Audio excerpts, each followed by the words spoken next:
This is Bob Sorrentino from Italian Roots and Genealogy. Be sure to check out our blog and our YouTube channel and our Facebook group and our great sponsors, Your Dolce Vita, Italy Rooting, and Aviativo Casa. And today I have a great tour person, Phil Micali from Philitaly. So welcome, Phil. Thanks for being here. Grazie a te. Grazie a voi. So before we talk about, the excursions that you do, what's your family background? Where are they from in Italy? Yeah, my family comes from three regions of the four grandparents, all Central South.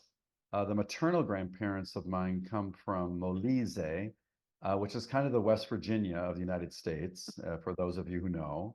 So Campobasso is the provincia of the province, and then Gildone is the town, the medieval town. And then my paternal grandparents came to New York from Basilicata, which is the Arch of the Boot, as I'm sure you all know, and Potenza is the name of the provincia. And then my grandfather, Micali, came from Montalbano e Licona, which is the province of Messina in the region of Sicily. They all came around the same time, not knowing each other. 1902, the latest 1913. So before World War I. And then my parents were born in Cleveland and Hartford, respectively. And then I was born and raised in Cleveland. And after being many, many years in Washington and Rome for 5 years, I'm actually in Italy right now. I'm in Rome as we speak. I then returned to US and New York. And then I went to Cleveland about 6 years ago, where I'm back to the place where I was born and raised. Oh, that's great. Now, so I didn't know much about Molise until I guess I really started digging into my paternal grandmother, but my Molise roots are Capricota. Highest point in Molise, Alto Molise. So you're the highest elevation. Yeah, they get a lot of snow. Highest elevation, usually, yeah. Yeah. So if you go there next time you go to Capricota, if you go into the church, you'll see that my third great grandparents, actually my third great grandmother, she was the Duchess of Capricota. The Duchess. The Duchess. A noble family. So Yeah. you're bragging now because you come from a right. noble family. Okay, very good. Beatrice Capici Piccicelli. And she married Count Giacomo Piramalo from Montebello in Calabria. And then one of the interesting people from there is my fourth great grandmother, Maria Angela De Riso, and she was originally from Carpignone. And that's all in Molise. Yeah. So when we went there, we had a special treat because she donated vestments to the church that she had made in Naples, and the vestments. That's what noble people do. That's what noble people do. That's right, and people don't realize that.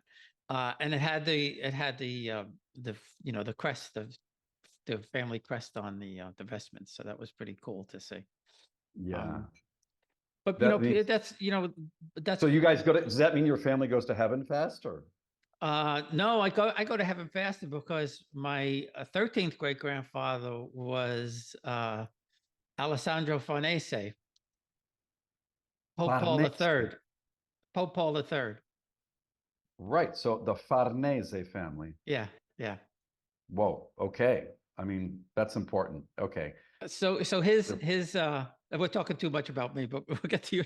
But his sister was Julia, who was the Borgia Pope's main squeeze, and he made Alessandro a cardinal, and he later became Pope.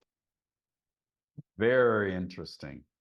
Yeah. So it's I've had quite a find. But back to you. So your family roots. What have you found that's really interesting about your family roots, whether it's Basilicata, Sicily, Molise? Well, I've been to all places. I've spent the most time in the family roots in Molise, because we have current relatives that never came to America. And so when I lived here, working here 20 years ago, I did not know them because there wasn't really many family contact, but I did get to know my paternal family that had mostly moved from Basilicata to either here in Rome, where I am now, or Naples, or Perugia. And so I've gotten to know pretty much all of them on that paternal side that came from Basilicata, Potenza, Chiaramonte. We have no one that we could track down that emigrated, that stayed here or came back here from the emigration in the early 1900s from Sicily. But I've been to all these places, and the way that I started this indagine, this investigation, was I had a cousin in Washington when I was working there. She's 22 years older, and she said we need to bring our fathers to Italy for the first time in 1996. Little did she know that's 4 months later, she got a diagnosis, and she died the week before we left on the trip. Ah, that's tragic. So, Wow. right. So she had done a little bit of research herself the year before on our paternal side. I had done really nothing to that point. I was living in Washington, speaking Italian already. I already spent a year in Siena in 1988 in my 20s. Long story short, that began the discovery process for my paternal side. And it wasn't until I came back from Italy living here that my maternal side said, "What are we doing? Why are you not taking us on a trip to Italy to find our roots?" And so I took them up on the offer and the request. I'd already been back to America living in the city in New York. And then began a deeper dive, not just into the heritage, but into getting to know these folks and to doing more of these trips, which were coming now, kind of one after the other. We want to go with this group. We want to go with that group. Okay, we'll go with the group of 50. We'll go with the group of 70, but we want to do our own. So by now, I've done, and now I'm doing this type of work, almost 100% of my time with my firm called Philitaly. But personally, it all started and was inspired by this cousin who said that our fathers need to see the place where their parents, our grandparents, were born. And here we are 27, 28 years later, and facilitating these groups. I think she'd be pretty happy. So I do about 8 trips a year now that are sizable groups, and then about 4 to 5 smaller groups. And that keeps me here at least half a year, in and out. I live based in primary residence in Ohio. I have a domicile here. I'm a dual citizen by now. And so what the discovery has been on the roots is that we're back to 1591. On the maternal side in Molise, there was a gentleman who had retired from teaching who said, Antonio. And Antonio said, "I want to help you. I love doing this type of research. Let's start with your grandparents and go back from there." Well, he went back through the church records, through the village records, etc., to 1591. So we're back to 1591. This all started in 07, 08-ish. We still are updating it, but I've digitized these records into our own family tree. That's not ancestry.com. This is a more basic GED, format called tribalpages.com.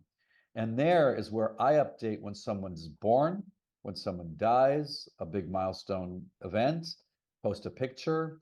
That is now the go-to source for our family. Everyone has a password, and their job is to inform me as the administrator what's going on, because not everyone's inviting me to all the birthday parties.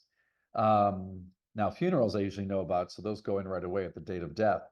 But births and things like that, the family's getting bigger as the generations carry on.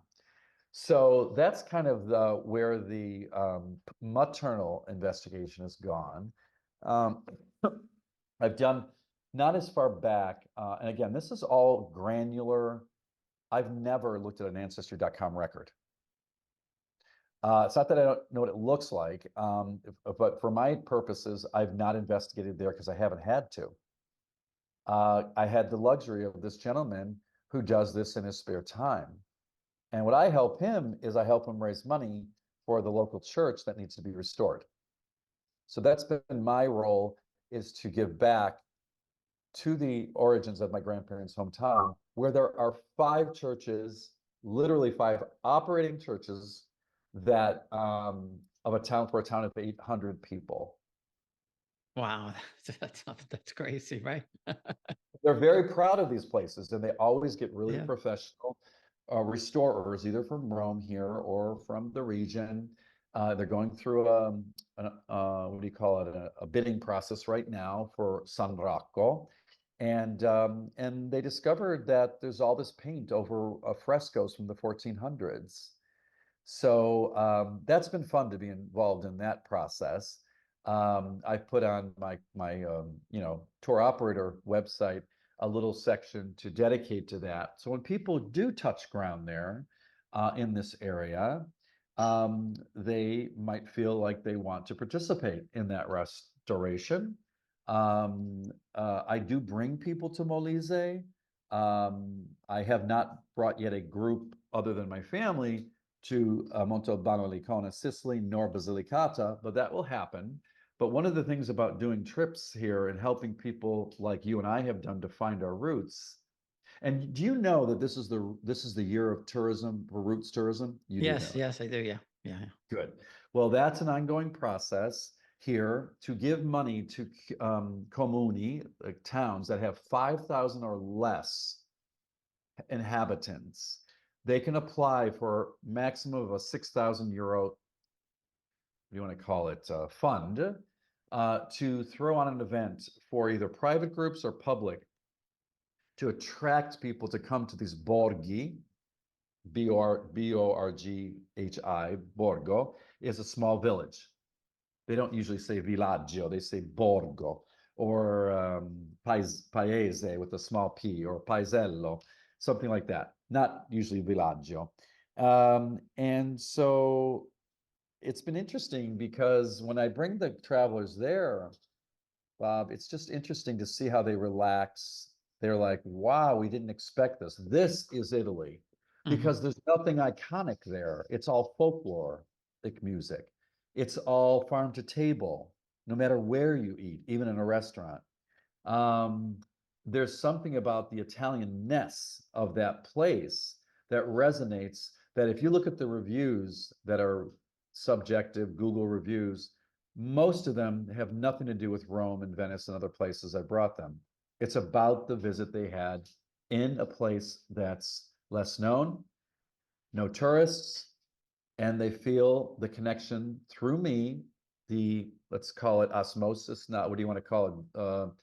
Connection through me to my family. That's something that they really appreciate, because usually when you're a tourist, people that are serving you as a tourist, there's only so much they're going to get to know you, right? Yeah, yeah, yeah. So it's inspired people in this last trip to Molise, for instance, there were 4 out of 45 people, 4 couples that had towns, in fact, one very close to your home origins, in Molise, Capricotta, called San Pietro Navellana and Agnone. And Agnone is popular in Alto Molise, also very high and very close to your origins, for the bell making factory, for the bells of the Vatican and other large churches in the world, still in place after centuries, same family, the Marinelli. Are you familiar with it? No, I'm not at all. No. So they've been written up even recently in the New York Times and Wall Street Journal, of all places. Why? Because there's this fascination with this family that's carried this on for centuries. And they have a process that's ancient that has not changed in terms of forming the bell, and casting it in bronze, and then delivering it, as heavy as it might be, and then lifting it into the bell tower, et cetera, et cetera. The other place there that they're really well known for, Agnone, is a cheese factory, caseificio, which is a cheese factory. And there they show us how it's made from scratch. And then they serve us in a lunch that's completely made of cheese. Everything you're having, from the appetizer to the every course, including the dessert, is cheese. Oh, that's great. That's fantastic. Yeah, how And could you go wrong with then cheese? my cousins do they do truffle or tartufo hunting.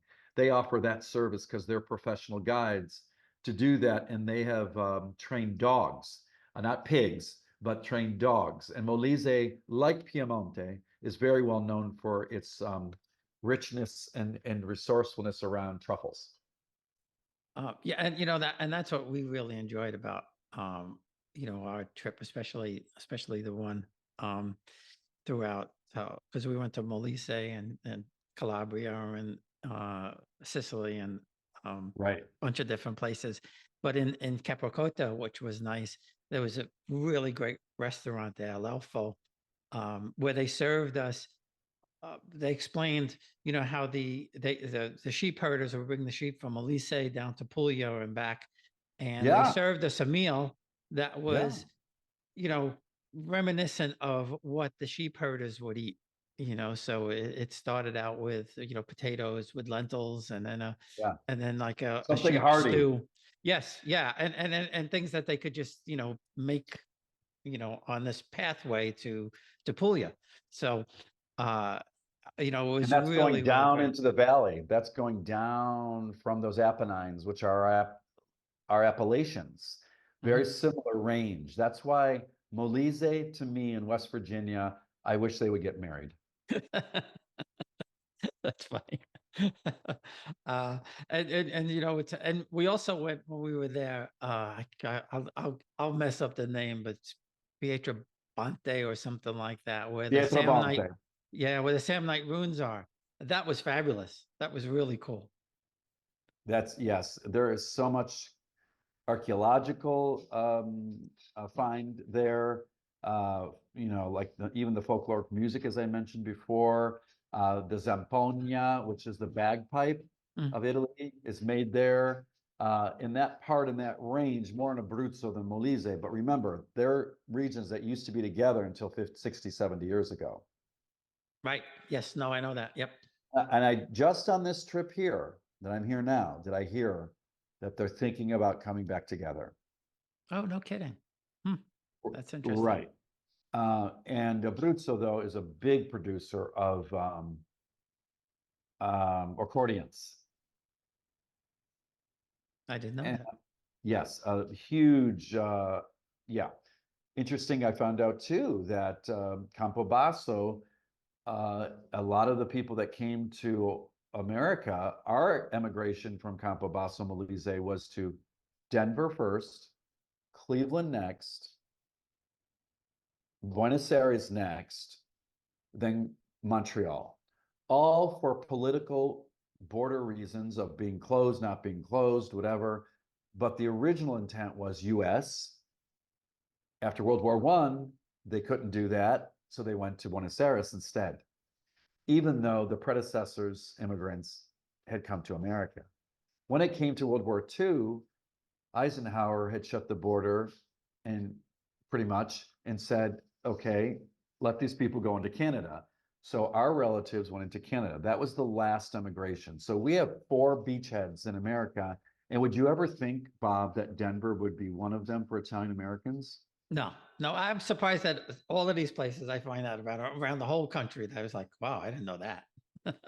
Well, Denver called for stonemasons to build the passes, the Moffat Tunnel. My grandfather was asked to come to and got a job for a friend to work on the Moffat Tunnel.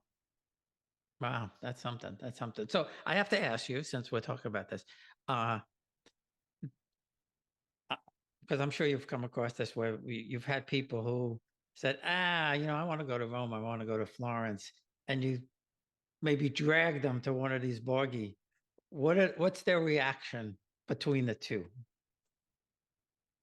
That's a great question, actually, because a traveler coming here with so much less frequency than myself is going to have to see certain things to go back and get it off their checklist and get it on their Instagram account to say they did it. Um, and it's important because that let's say hospitality and patrimony of art, of buildings, of antique as well as even some modern, you got to go to Rome. You got to go to Venice. You got to go to Florence. But I think the major feeling is that those places are becoming overrun by tourists.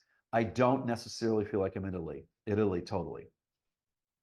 If you go to Positano tomorrow, Bob, and I meet you there, we will hear more New York, Chicago, and Cleveland accents than and language than we will hear Italian. So what's happening is, particularly the Amalfi Coast, even though mostly what it has to offer is natural beauty, not as much antiquity in terms of middle-aged stuff, or Samnite, Roman ruins. That's not the Amalfi Coast. But the Amalfi Coast became popular in the 50s with movies. And so it's full. I'm going to meet my brother who lives in Philly with his wife and friends on Monday. And I know that I'm going to hardly speak Italian. Yeah. So I think when people go off the beaten track, they don't expect what to expect. They don't know what to expect. They get there. It's a sigh of, in a way, let's call it relief, less stress, more, how do you say, connection with humanity versus a line that's waiting to see the David. A line waiting to see the David isn't necessarily the humanity that a lot of travelers want, but they have to do it. When they arrive in Molise, let's say in the villa outside of the Borgo where my grandparents were born, where my cousins host the truffle hunting, when they do that, they're like, wow, the authenticity really resonates with them. And then, of course, the hospitality and the reception of the people there, whether it's my family or not, is immense. They have time. They're less stressed. They're less frenetic. The food is not shipped in. Nothing's frozen. I mean, there's just so many things that make it authentic. And then when you layer on the folkloric music, the visits to factories you'd never go to truffle hunting. I mean, who truffle hunts in America? When's the last time you went truffle hunting in New York? Truffle hunt at the supermarket, right? If you can even find them, probably ain't even there. Well, that's right. And so I think the answer to the question, and a good one, is that people see the authentic Italy and they go back with this memory without having skipped over the iconic things, but they've got this rich memory, and even if they never ever come back, they feel like, wow, boy, I went to Italy. If you read the reviews, it mostly touches on this point that you just raised. Well, yeah, and that's the way we felt, though.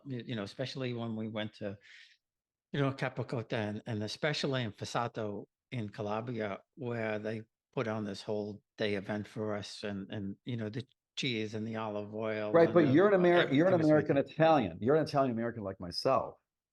But if you don't have any roots in Italy and you experience this, the question takes on another form. For an American that has German heritage, for an African American that comes to these places, what is their impression? Because it's one thing for you and I to say, "Oh my God, my this is our people." That's one Right. thing. Yeah. It's another for an African American or a German American to say, wow, I'm observing in action a culture that I really didn't know that deeply because I didn't live it growing up. My grandparents weren't from here. And that again, it resonates. It's something where people, I think, have a strong connection. And then when that music starts, I'll tell you, people get out of their seats, they dance. This isn't music we're hearing in the back pubs in New York. Now, you go to an Irish pub in New York or Washington or wherever, you get a sense of the Irish culture, but we really don't have Italian restaurants that are playing mandolins all the time, No. Or zamponia, Italian bagpipes, which I think is a rich sound. If you like bagpipes at all, it's just a different sound. And then accordion, yeah, we have, but there's rare Italian places, unless you're going to an Italian wedding, that's going to have that level of musicality and folkloric musicality. Yeah, and that was one of the coolest things there. And every region is different. right? They have different things in every region. In Avellino, we had I think it was no uh uh Libertorio or Liberto, I forget exactly what his name was, but 96 years old playing the accordion and singing the songs. And he was making me tired, you know. Uh in The energy of elder Yeah, people here is amazing. yeah. And in Calabria there was a folk band, and we went to the first town was Montebello, and they were there in the square and they played a little bit. And then they came, down the road a piece to Fassato, and uh I said to Leticia, I said, boy, it's so nice that they came to both places. And she said, they weren't supposed to come to the second town, but they were Oh, enjoying you so much, yes. that you were so enthused about it, that they gave up their day to come and spend it with you. And that's your That's point, right? That's the difference. That's the difference.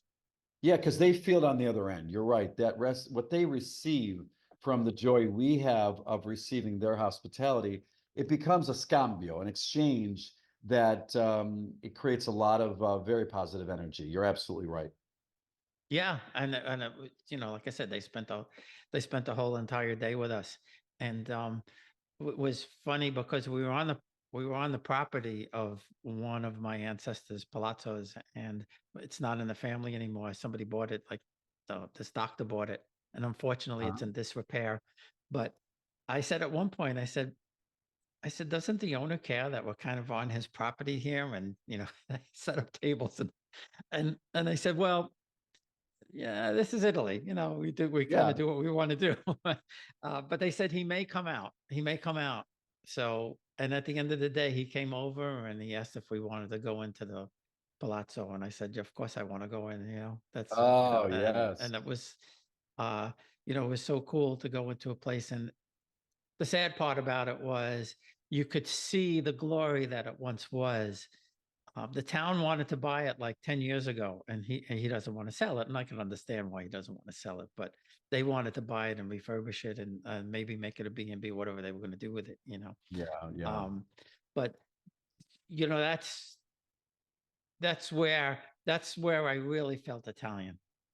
And it was Yes. more, and it was more, it was the food, it was the atmosphere, it was the music, but more than anything else, it was the enthusiasm and the love from the people, that they were so happy. They were happier that I was there than I was to be there. And you Oh, can't yeah. explain that. Yes, I'll tell you, that is true. Anytime, whether it's my relatives or people that I collaborate with, whomever they are, when they see that smile on the face of an American or, you know, for the most part, Anglo-Saxon traveler, they there's a lot of individuality here, and I think we as Italians in general have a lot of autonomy of thinking and individualism. These were city states. There wasn't 20 regions 3 centuries ago. Mhm. There was like 60 city states. And so that brings a lot of cultural individualism, I think, that they want to share, they want to express. They don't want to be, they're very much against homogenizing their culture. So when McDonald's came in, I remember when I was going to school here in 88 in Siena, full immersion for the language, because like you, probably, I'm not sure, I didn't grow up with the language. No, no, I heard it, but we didn't speak it. So I hardly even heard it, other than visiting grandparents and their dialect. Um, they didn't want anybody to speak anything Italian, and they didn't even speak Italian. They spoke dialect. And so if they were alive today and they heard my Italian, they would not understand me. And so that individualism, I think, really comes out when they do host, like you say, because they want you, they're so proud of the centuries of caretaking. Now, it's true that some caretaking has stopped. Let's step back here. And why is that house of yours in Revel? Because there's not an injection anymore of young people wanting to stay. This is like the ghost towns of the US when an industry went away. Do you want to go to Youngstown and see what it's like right now? You know, it's there's a lot of Youngstowns here. Ohio, I'm talking about, where it lost its mojo because things went to Mexico or China or whatever. Here, there's not as much of that going outside the country, but people are moving to the bigger cities to get jobs. And a lot of young people are moving away because English is easier, is more accessible. They're learning at younger ages. People our age didn't learn English in grade school. Now it's mandatory practically. And so there's people, a lot of folks go to Ireland and London. And so there's a young exodus from the town, the region, the country, and those towns now are left. Even our family home in Gildone in Campobasso, it's almost completely rubble now. Well, yeah, and And in Fasato, it was like that. I mean, there was a whole, street of empty. It was still like, remnants of furniture and everything. And I asked them, and they said, well, most of them are still owned by somebody in the family. But like you said, they're in Germany, Switzerland, France, wherever. And they just it's but the thing is, they're not all in those other places. A lot of the people abandon the home and move a moved kilometer north. away, Mhm. moved on a kilometer away. There's a lot of building. If you look at a given medieval town here, and you now look at the perimeter, we have farmland, Bucks County McMansions just a kilometer outside. So it's not that everyone moved away. Yes, the young people in their 20s and 30s, they're going to move, but they may come back. Why? They can work remotely. All these towns have internet like we have anywhere in America. That's a great thing. That's not yesterday, but I'll tell you the internet status here, no matter where I go, it's super powered. I don't care how ancient the village is. It's great. Now, the abandonment, though, I have people I know who have built a McMansion 20 years ago that's all stucco. It's not a wood house, but it's a typical Italian large villa with an olive orchard, huge garden for lettuce and vegetables, perhaps a cultivated area for truffle hunting, um, lemon trees, orange trees, and depending on what they do, they may even have a cantina to make wine. And if they're a butcher, they're going to have a place to dry the meat. So that now becomes an economy in and of itself and a living arrangement. Well, what's the centro storico, the center village? How is that serving them? It's not. Turn off the water, turn off the gas, turn off the lights. That means any house, I don't care how old it is, if it's not curated and if it's the temperature isn't kept in a certain level, it starts to crumble from moisture.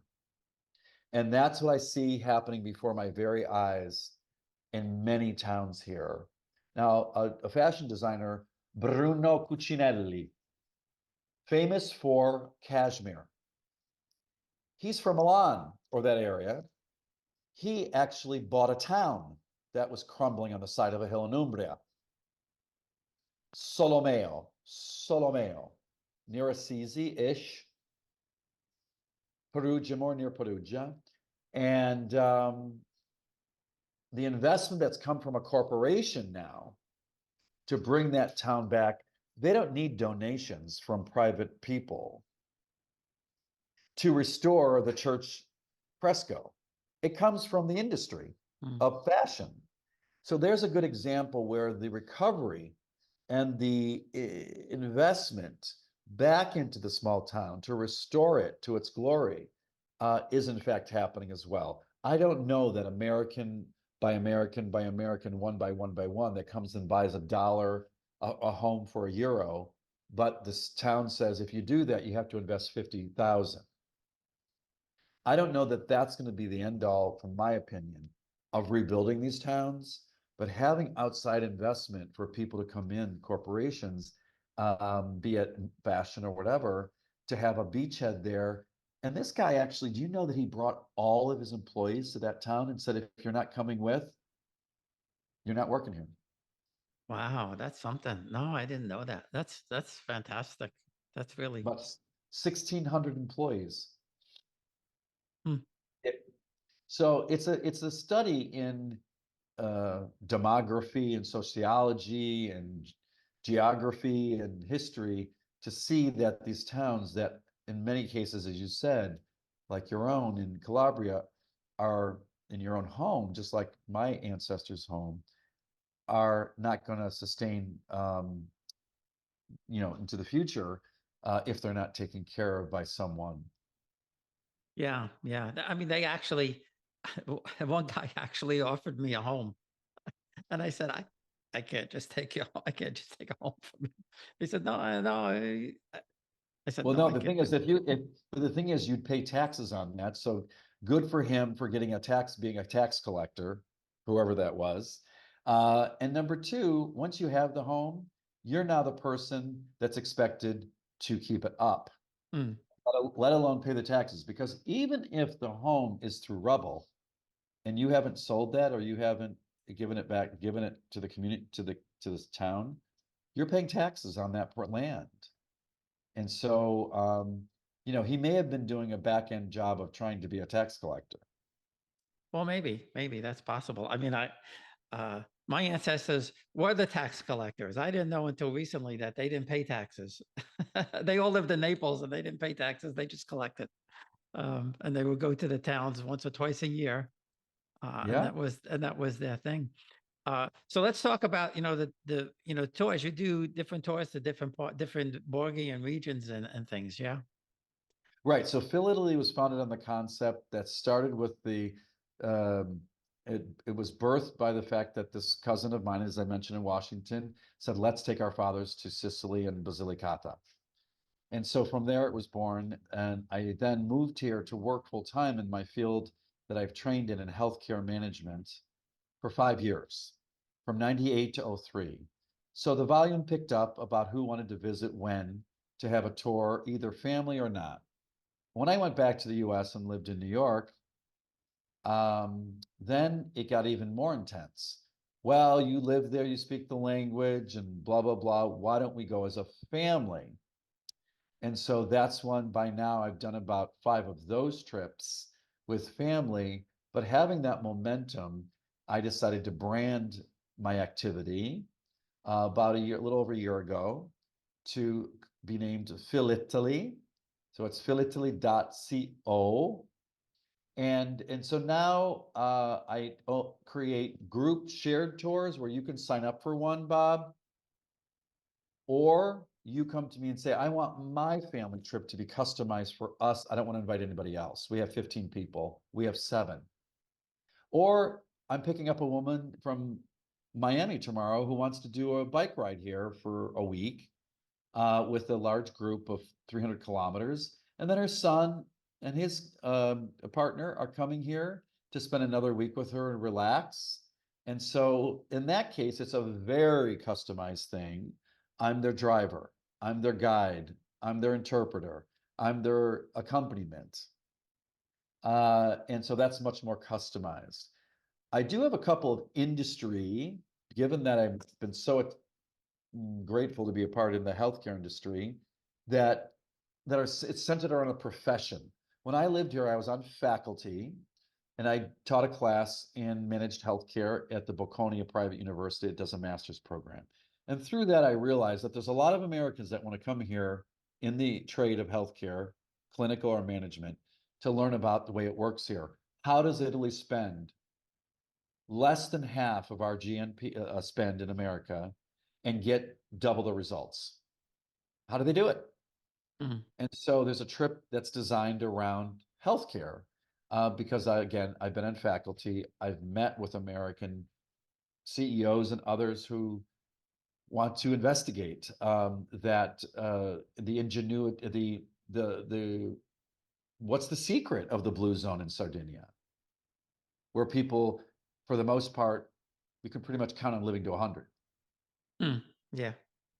you know so that's really the construct, the context. I also do for people who don't want me to accompany, to help them get really good hotel deals, get the inside scoop from an insider, be available when they're on their trip, when they feel like they're having a crisis. And sometimes people do feel like they're having a crisis here because things don't work here like they do in America, for sure. And an American traveler here is, it could be a stressful experience if you're not letting down your guard a little bit to say that things will happen. For as many bad things that happen here that are stressful in terms of going from point A to point B isn't as easy as it is where we come from in America. There's 10 times more surprises on the other end that you never would have expected that either eliminate or suppress all the stressful moments. Yeah, And no, that's I know what you mean. We kind of experienced that. Yeah, I know exactly what you mean. Yeah. And that's to me what the value add is of the service. I think the differentiation that Philitaly has of others, because there's a dime a dozen of tour operators like myself, big and small, is that going off the beaten path and getting to meet people for real, a quattro occhi, like this, four eyes together, and having the authenticity. To me, that is what differentiates, and that's what's bringing people back. I just prolonged my trip here, my stay here for a month because the people that were here in March and April, Bob, told their friends and said, "Oh, we were coming in June, but we didn't have a plan. And are you going to be there in June? May, June?" I said, "No." But as that momentum kicked up, became one, then became two, then became three. I extended my stay in order to serve these customers, one arriving tomorrow.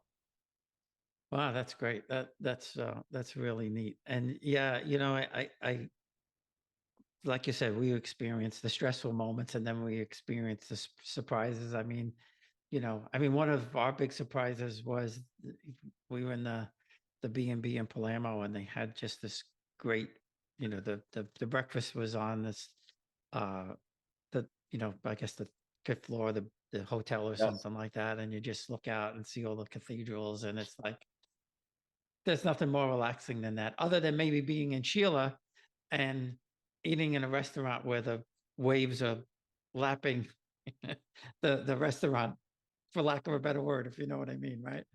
Um, So you mean over in there and looking at the strait of yeah, Messina? yeah, yeah. I mean, Yeah, the strait. Yeah, absolutely. That's to me, that connection between the island and the peninsula just it gives me goosebumps just thinking about that view. Because you're on a ship. Your train goes on this. There is no bridge yet. There's probably a lot of talk about it. they're talking No, about it. Yeah, yeah, yeah.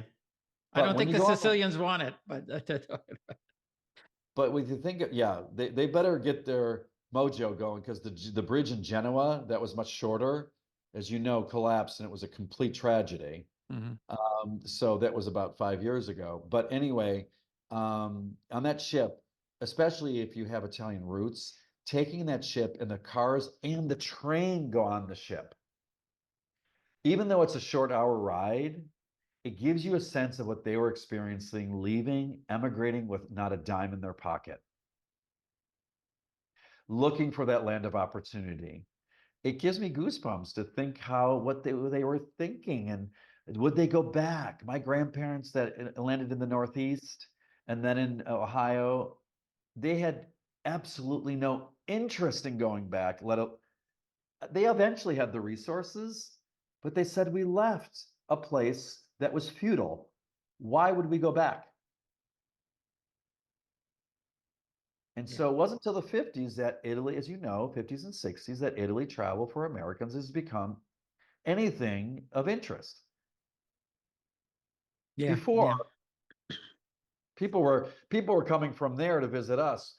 If you were noble, like your family, and you came from the north in some cases where there was much more nobility than in the south, then okay, you probably didn't emigrate to America at all. Or if you did emigrate to America, it was in South America in Buenos Aires in the mid 1800s or 1860s, or before the unification of this country in 18, what was it? Ultimately, it was done in 1870, I think. Garibaldi unified the country to make it all one. All these city states now were one, and it took on the name of Italy under one kingdom, under king, and then it only became a republic, no king, a republic after World War II, which many people don't know that Italy has been a republic only since just after World War II. Before that, even during the unification, it was a kingdom. And then the Savoia family from Piemonte were the monarchy. Yeah, yeah. And I don't know why uh my paternal grandparents came. My maternal grandparents, I know why they came, because they were from Puglia. It was very poor, and Yeah. the war was breaking out. My grandfather had fought in Libya. My grandmother said, "You're not going to fight in another war," and Wow. and her brother was here. Uh, so, I kind of know my father's family. Only my grandmother and her aunt came to America. Her aunt came in 1905, and she came in 1915. Um, the rest of the family were all there. So the only thing that my cousin and I can think of is that my cousin's great grandfather, Uh-huh. he was an entrepreneur of sorts, and supposedly he had some kind of leather business, whether it's wallets or shoes or something like that. So the only Sure. thing we could think of is, World War One had just started. Maybe he said, "Come to America, I'll help you out." Because of course, my grandmother, being a woman, wasn't entitled to anything anyway. So, you know, She probably had very little schooling as well. no, actually, no. No, she was schooled. I mean, the story.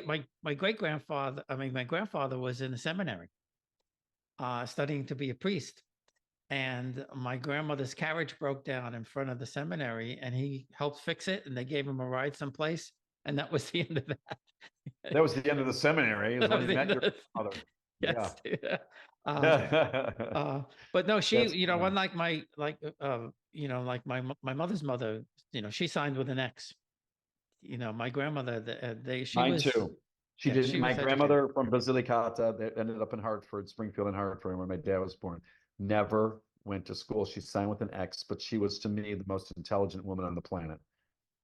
Yeah, well, probably because she probably because she didn't go to school. I think there's something to be said for that, right? Street smarts or whatever. But yeah, I think Right.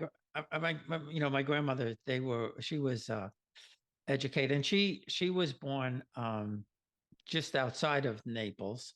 But I know the family did live in Naples for part of the time, because my great grandmother, she was born and she passed away uh, right in the heart of Naples, right by the Duomo. And the only thing I could think of there is that they lived in Massa di Soma, outside of Naples, and Okay. she died when she was only 42. So the only thing I could think of is maybe she got sick or something, and they brought her to Naples because it For was a certain, big city or whatever. yeah. For healthcare. Yeah, Yeah, absolutely. yeah. That makes a lot of sense. Are you aware, speaking of, these Molise and other places, of Alfredo Brunetti, who runs the Molisana Association in Queens?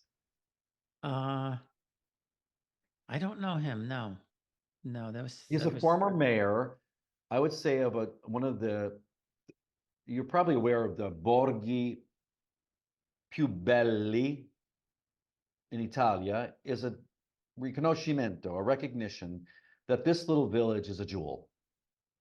It gets a lot of marketing in the tourism trade, for sure. Towns are very proud to apply and get the recognition. Well, in Molise, there are four towns. One of them is Sepino. The other one is, I think Pietromonte is also. The other, if I'm not mistaken, the one you mentioned, and the one that I'm mentioning is Oratino, near Campobasso. And the former mayor, his Italian American wife, um, uh, he now lives there because he's married to her, and he spends 3 or 4 months a year in his original hometown. But he created a Molisana association of people that have a Molisana heritage in New York. What was his first name again? Alfredo Alfredo. Brunetti. So he spends most of his time in America, New York, and Queens, and then he spends a few months in a row here, mostly in the summer. And just and he also hosts a tennis tournament, this association. And so it's, as you know, in a lot of American cities, there are these kind of clubs, associations, heritage groups, whatever. And what they're trying to do, obviously, with the San Gennaro Festival Mhm. in Little Italy and in Manhattan, he's trying to preserve the Italian heritage. Columbus Day, as you know, is very important to Italian American heritage. It's being a little bit, it's has a little bit of controversy in certain states for it to be called Columbus Day. In some states, you cannot call it Columbus Day. But just a little food for thought about, maybe someone else to have to interview about an Italian coming here much later in life and finding a niche to create camaraderie amongst people that have heritage like you and I do from Molise. Yeah, I'll have to look him up. And in Capocota, there's a very famous designer there. I don't know if it was Oh, Versace right. he worked for, but he's got a little museum there, which was he gave us this, special tour of the museum, opened it just for us, let us try on clothes and stuff like that. Really? Really nice guy. I don't recall his name right now, but he gave us the book of, and he designed through the 50s and 60s and 70s, and he's got this fantastic little museum there Well, if you filled remember with his this stuff. name, so I'll just do a search for it because I'm sure I'll find it for the fashion stylist who is from that area. Yeah, yeah, and and they surprise us that we're driving down the road and they take us to the little thing there, uh, and they also have uh, uh, the snow plow that was donated by Americans, in like 1950. This big giant Really? snowplow. Yeah, yeah, yeah, yeah, Well, there's a lot of, there still is a lot of affinity between our countries, but particularly in that period, I can imagine what the affinity was like, yeah, yeah. after the war. Yeah, no, it's and it's really the pride of the town. They love this snowplow. My daughter got to sit in it and all of that kind of stuff. Um, so before we go, how do people find you? What's the website again? It's Philitaly, so Phil plus the word of Italy all together, .co. Also on Instagram and Facebook and TikTok as Philitaly Cultural Exchanges. It's an American firm based in Ohio, but 90% of the work is done here. I am hosting a trip Italy and Argentina in October for anyone that's interested. There's also trips scheduled for this year still that have seats open for group travel. Where the price points are very affordable. You would be with people you don't know, but you can bring people so you know people by bringing them. But the only place I want to go off the beaten track a bit is places where Italy has a great influence, and Argentina is one of those. So there is an itinerary. We have a few seats left on that one, not many for October. And yeah, I mean, you can text, email, it's philitaly100@gmail.com. But the best is really through social media, Philitaly Cultural Exchanges, and then also the website. Super, super. Well, listen, I really appreciate you taking the time. Thank you. And just let me know if you'd like an introduction to Alfredo or anybody else, because I love, love, love what you're doing. Okay, thanks a lot.